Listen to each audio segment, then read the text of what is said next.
Welcome to Japanese History for Gaijins, where we unravel the history of Japan.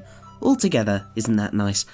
Last time, we looked at some very strange ways to rule a country, mostly very unique to Japan. You had the emperors and different families, they're all trying to rule. But what were they like? How did someone consider someone worthy of ruling? How did the rich and powerful families of the day express their power and education? Whilst there are many complex answers that I don't have enough time for and I don't know, one that is the most interesting is poetry. Yes, poetry. The Heian era courts were full of poetry.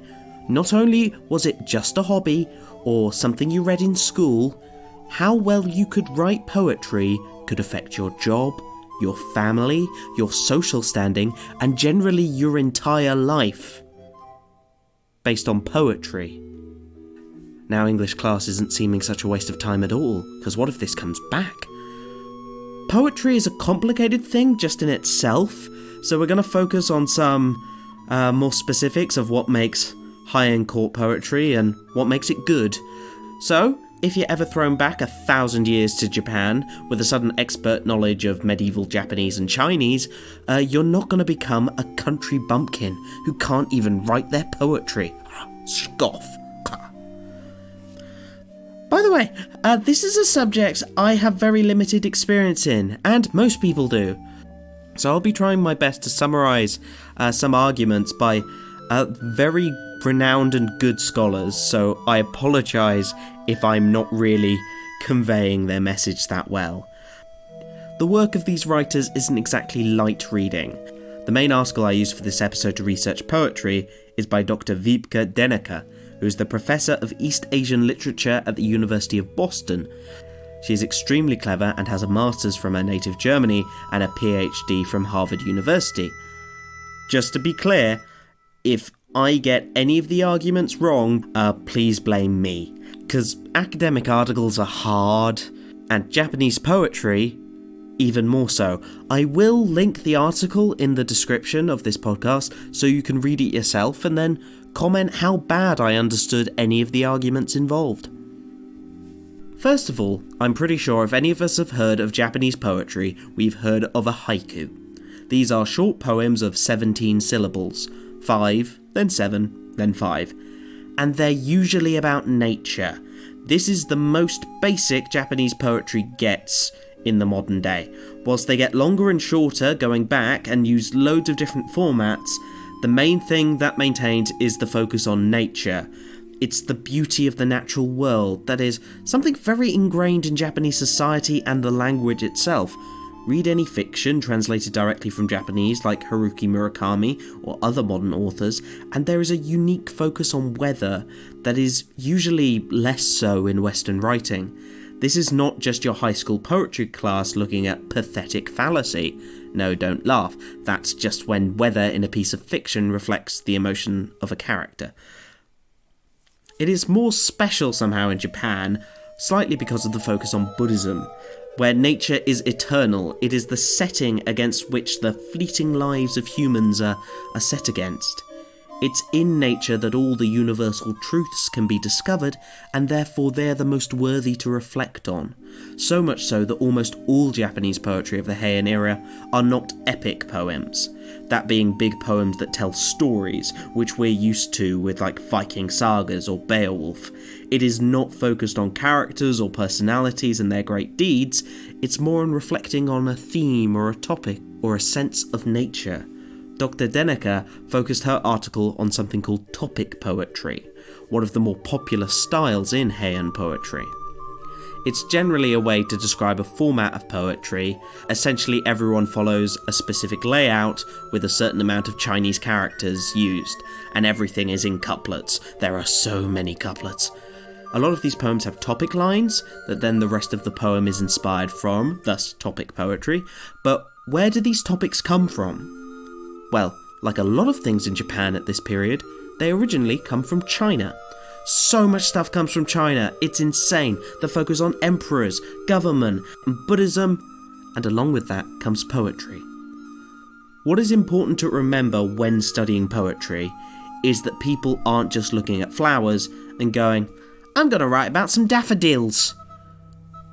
Before that, they've read the works of thousands of authors, and also worked on their own. Almost all of these were Chinese, and the Japanese actually liked different authors to the ones that the Chinese liked. So it's like some of the poets getting super famous in Japan, but their home country couldn't care less. Well, like Tommy Lee Jones. I mean, he's an Oscar-winning actor, but in Japan, he's the coffee boss. Look it up online, it's insane. A lot of these poems all use very elaborate allusions to each other. When everyone has had to study poetry at university, everyone will know the same background, and you can assume that everyone knows the same references to you. These kind of allusions to each other can show just how good a poet you are, because all these rich and elegant people at court would go, yeah, I know what you're talking about, and I feel good that I recognised that obscure reference. Most of this was so essential that poetry was then used as a way to express and compete with others for status. Oh, and did I say compete? Because competitions, yes! You would have poetry competitions. So many poetry competitions. They are the rap battles of ancient Japan. Essentially, everyone would get the same theme or topic, so for example, the snow and the plum blossom, and then you'd have to try and make the best poem. But what makes a good poem? Because just nature and couplets and references to Chinese poetry, you can make a lot of bad poetry out of that. Well, apparently people did, but it hasn't survived. So, woo, we don't have to read it. Like how in the future, I hope all the cringy videos of me on YouTube as a child will never be seen again. So, to make a good poem, you gotta first have obscure references, the more obscure the better, to some great Chinese poems, maybe even quoting their lines in the poems. This happens a lot, essentially by just saying one line or a famous phrase of a poem in your poem, other people all know that poem and go, yeah, I get what you're saying, dog. Snap, snap, snap, snap, snap, snap, snap. And there's all metaphor and simile, and also you have puns and play on words that obviously don't work when you read the poems in English. But also with these metaphors you can compare different things to each other. So one's about snow, for example, people call it silk or feathers or jade powder. Each of these have their own cultural associations that help convey your meaning. Jade mostly means like life and revitalization. Second point to making great poetry, you gotta grab your season hat, because Japan has 4 seasons. Note, Japanese kids are actually taught this in school, that Japan is the only country with 4 seasons. It goes back a long way. So, a lot of these are weather-based poetry, and it's all about that time of year, or the associations of emotions that happen in different kinds of the year, and that happen with different kinds of seasons. I mean, you can definitely write about stuff that happened in the winter, in the summer, but summer stuff is hot right now. Yes, that pun was definitely intended. The third thing that you need for making great Japanese poetry is you've got to have some kind of allegory or message. Nature is beautiful, it's great, but this is the medium of poetry and it's about conveying a message about the real world. Don't let all the talk about cherry blossoms and plums and whatever fool you. It's actually all about people, but secretly. Shh. So, for example, a lot of the poems, maybe about snow and plum blossom, which they usually happen at the same time in Japan, it's about confusion between the two, and how one can be mistook for another. Therefore, it's important for rulers to attempt to distinguish between the two, aka a good ruler should search for the truth. I mean, it's not super deep, but these are poems that are thousands of years old, and you need to remember that a lot of them in the early Heian period are all based on copying and adapting old Chinese forms of poetry. Until later in the era, Japanese poetry becomes so prevalent that they start doing all these allusions and things to their own stuff so they can forget China. But at this point they're amazingly creative within a very rigid structure, and it's so cool. But that's a very simplified view of the world of Japanese medieval poetry, aka everyone does it, everyone who wants to be someone has to be good at it, and if you're dyslexic, you're screwed. These poems are also, by the way, combined with calligraphy, the art of drawing the Chinese characters. So a lot of these poems attempt to provide the beauty of engagement in both a physical and a thoughtful way, because those words are beautiful, but also their meaning is beautiful. And you get many extracts of poems that are used as decorations in great houses. So thank you, Dr. Denneker. I'm sure I've misinterpreted enough of your work. So now it's time for me to misinterpret something totally on my own. It cannot be an episode about Heian court culture without referring to one of the most famous books of all time, The Tale of Genji, or the Genji Monogatari in its native Japanese.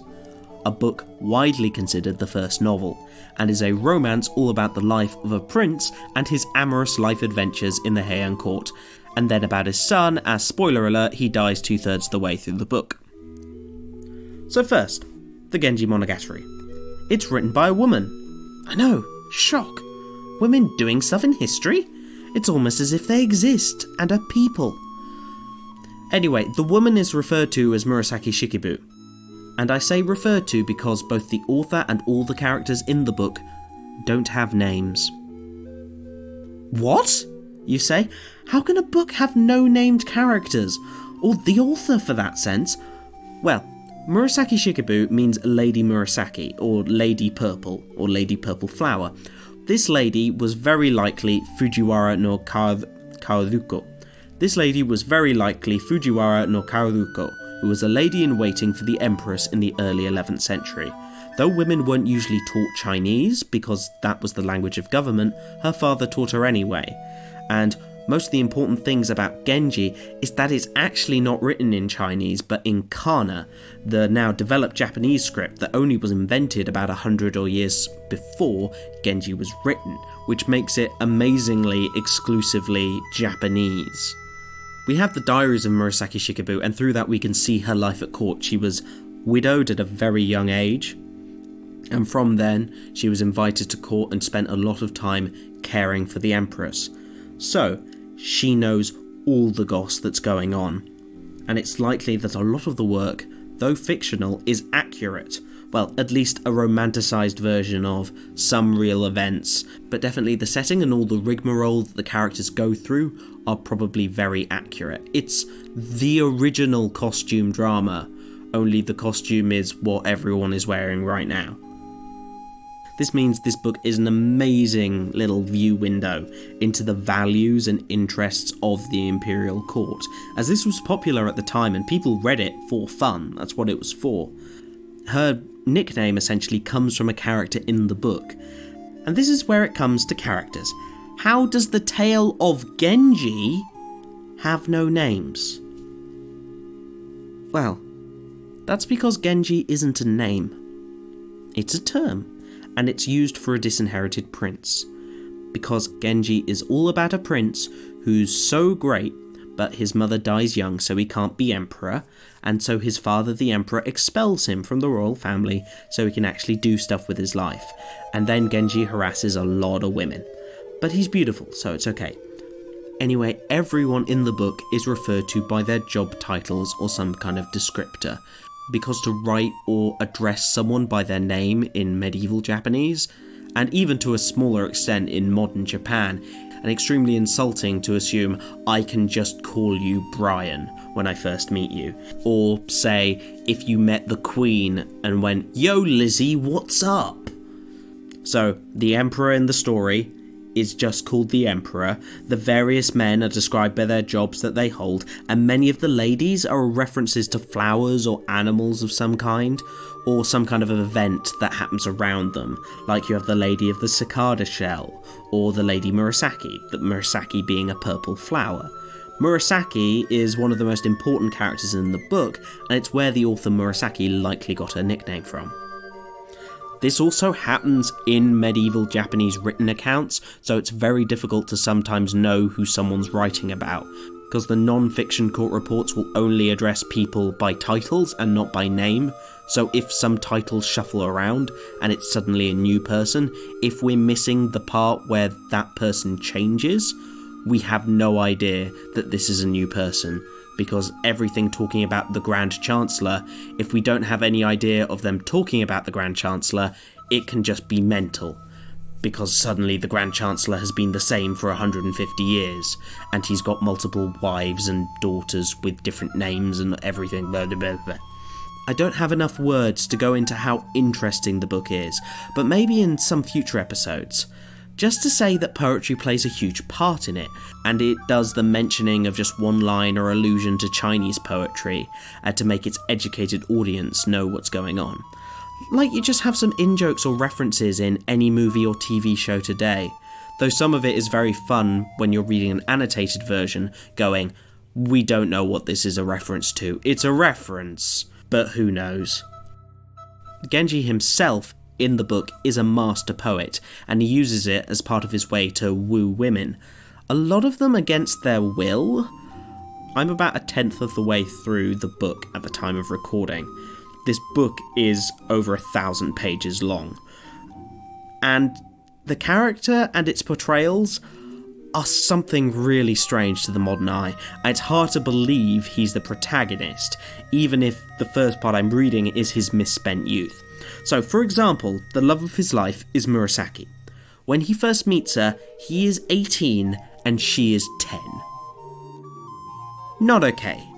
He likes her specifically because she is his stepmother's niece, and looks like her.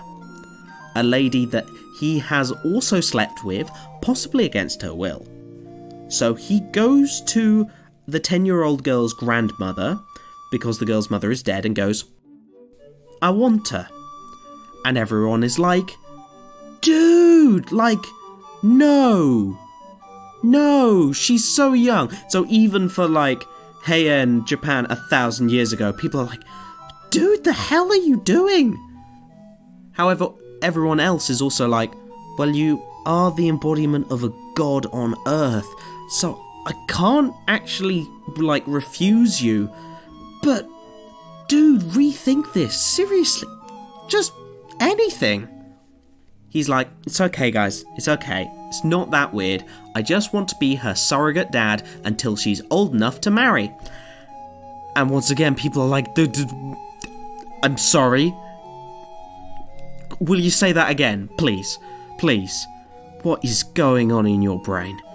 Well, the grandmother is sick, and she does say, to her credit, no. She specifically points out that Murasaki can't even write poetry yet, or write anyway. However, Genji is a single-minded individual, so he keeps sending them harassing messages going, send me some of her poetry, send me blah blah blah blah blah, and everyone's just like, thank you for paying so much attention, but this is creepy as hell. So the grandma dies and it's very sad. So Genji, worrying that the girl's real father will come and pick her up, goes there, bodily picks up the girl and carries her home. Meanwhile going, hey, lady in waiting, you come with to look after her. By the way, everyone else, don't tell her dad where she's gone, cause And all the time he's literally carrying this 11-year-old girl, 10, 11-year-old girl, and going, shh, I'm your new daddy now. It's ridiculously creepy. He's then her teacher, and is meant to teach her how to be the perfect lady, how he likes. And this is grooming. This is so much grooming that it's But, guys, it's okay. He only ends up sleeping with her when he's sad when his first wife dies. This is mental. This is the protagonist of the book. Also, he fathers the new emperor secretly by sleeping with his stepmom. Also, he sleeps with so many people that one gets so angry that her spirit becomes a vengeful ghost who kills 2 other of Genji's lovers. By the way, I only use the term lover here as a really generous term because how much of this kind of portrayed reluctance of the women in his life is meant to either portray them as chaste and virtuous, and how much is sometimes just the lady going, do not want. But maybe it's lost in translation and 1,000 years. One can only hope. It's a wild and rather uncomfortable ride. Though, like Romeo and Juliet, they were like 17 and 12, so maybe everyone around the world is messed up. I don't know. Anyway, that's enough for this week. Next week might be something big, or we might have a little bit of hiatus just because I'm back at school and there is the threat that shall not be named, and I have to deal with all that stuff. You can keep updated on the Geeks and Gaijins Facebook page for all stuff related to the History Podcast. I've been your host, John. Arigato gozaimashita for listening, and bye!